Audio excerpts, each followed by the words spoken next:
আসসালামু আলাইকুম বন্ধুরা, আশা করি আপনারা সকলেই ভালো আছেন।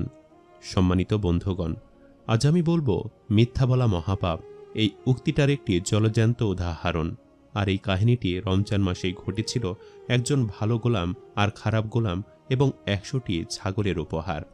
ভালো গোলাম সত্য বলে তার মালিককে খুশি করে অনেক বড় উপহার আদায় করে নেয়, কিন্তু মিথ্যুক গোলাম মিথ্যা কথা বলে নিজের জন্য কষ্টদায়ক মৃত্যু লাভ করে। এটি একটি ঘটনা যে আপনি সারা হুর সুদূর নামক বইটির ১৪২ নম্বর পৃষ্ঠাতে পাবেন। ইয়েমেনে একজন লোক ছিল, যার ছিল অনেক ধন সম্পদ, কিন্তু মানুষটি ছিলেন অনেক অত্যাচারী। তার অনেক গোলাম ছিল। তার মাঝে একজন নেককার সৎ নিষ্ঠাবান গোলাম ছিল, আর একজন ছিল মিথ্যুক। কথায় কথায় মিথ্যা বলাই যার নেশা। মালিক ভালো গোলামকে বলল, আমার ১০০টা ছাগল নিয়ে মাঠে যাও এবং ছাগলদের পেট ভরে খেয়ে নিয়ে আসবে, এবং যতক্ষণ পর্যন্ত না তাদের পেট না ভরবে ততক্ষণ ফিরে আসবে না। আর হ্যাঁ, অবশ্যই সব ছাগলগুলো ভালো মতো দেখে রাখবে। গোলামটি রোজাদার ছিল, আর এত তীব্র রোদ উপেক্ষা করে মালিকের কথা মতো বেরিয়ে পড়ল ছাগলগুলো নিয়ে। ঘাস খাওয়ানোর জন্য গোলামটি যে মাঠে গিয়েছিল, ওইখানে এক বাদশাহ তাঁবু টানিয়ে অবস্থান করছিল। বাদশাহ দূর থেকে দেখলে গোলামটি ছাগল নিয়ে এই দিকে আসছে। বাদশাহ ছিল অনেক নরম মনের মানুষ। বাদশাহ গোলামকে ডাক দিল। গোলাম এসে বলল, জি হুজুর। বাদশাহ বলল, আসো, তুমি আমাদের সাথে এসে খাবার খাও। এত মজাদার খাবার ছিল দেখেই জিভে পানি আসার মতো। কিন্তু গোলাম আদবের সাথে বলল, হুজুর, আমি রোজা আছি, এই মাস আমার কাছে বিক্রি করো, আমাদের সিয়াম সাধনার মাস। বাদশাহ বললেন, এত গরমের মধ্যে কিভাবে রোজা আছো? তোমার কষ্ট হয় না? কিন্তু গোলাম বলল, কষ্ট যতই হোক, রোজা আমাদের কাছে ফরজ। বাদশাহ বললেন, আচ্ছা, তুমি তোমার একটা ছাগল আমার কাছে বিক্রি করো, যার জন্য যথেষ্ট মূল্য দিব এবং মাংসও দিব। তখন গোলাম বলল, হুজুর, ছাগলগুলো আমার না, আমার মালিকের। বাদশাহ পরীক্ষা নিয়ে এলো, বলল, তোমার মালিক তো এখানে নেই।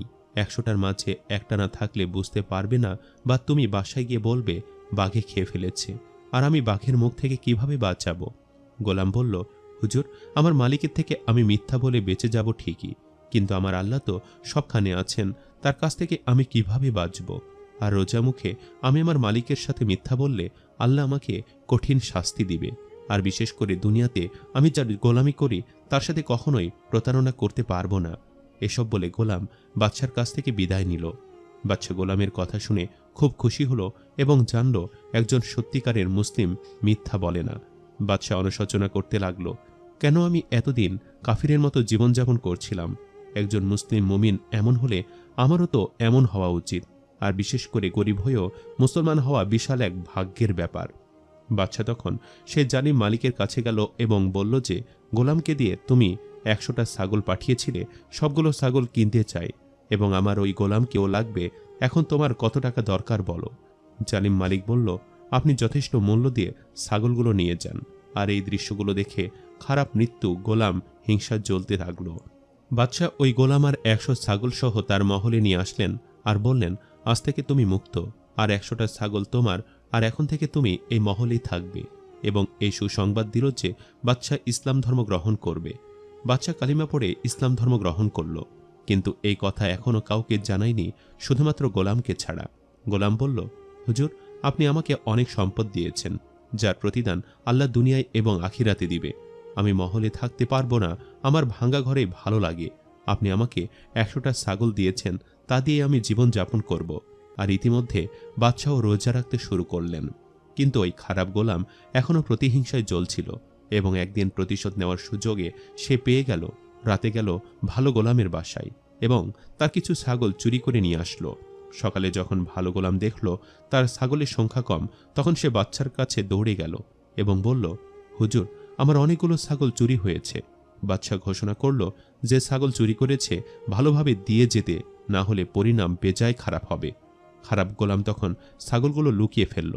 আর এইদিকে ভালো গোলাম কান্না করে আল্লাহকে বলল, হে মালিক, আপনি আমার সাথে খারাপ করবেন না। আমি জানি এখন সব আপনার হাতে। আল্লাহর কুদরতে সিপাহীরা ওই খারাপ গোলামকে হাতে নাতে ধরে ফেলল। সিপাহীরা জিজ্ঞেস করল, এ ছাগলগুলো কোথায় পেলে? তখন খারাপ গোলামের মনে পড়ে যায় সে ছাগলগুলো চুরি করেছিল। তখন খারাপ গোলাম চিৎকার করে বলতে লাগলো, না, ছাগলগুলো আমার না, আমি এ ছাগলগুলো চুরি করেছিলাম। এই কথা বলে দৌড়ে পালিয়ে পাহাড়ে উঠল এবং পাহাড় থেকে পা পিছলে গভীর গর্তে পড়ে গেল এবং জঙ্গলি জানোয়ার তাকে চিড়ে খেয়ে ফেলল। সম্মানিত দর্শক, ভিডিওটি আপনাদের কাছে কেমন লেগেছে তা আমাদের কমেন্ট করে অবশ্যই জানাবেন। আর সবাই আমাদের সাথেই থাকবেন। আজ তাহলে এই পর্যন্তই। আপনারা ভালো থাকবেন, সুস্থ থাকবেন। আল্লাহ হাফেজ।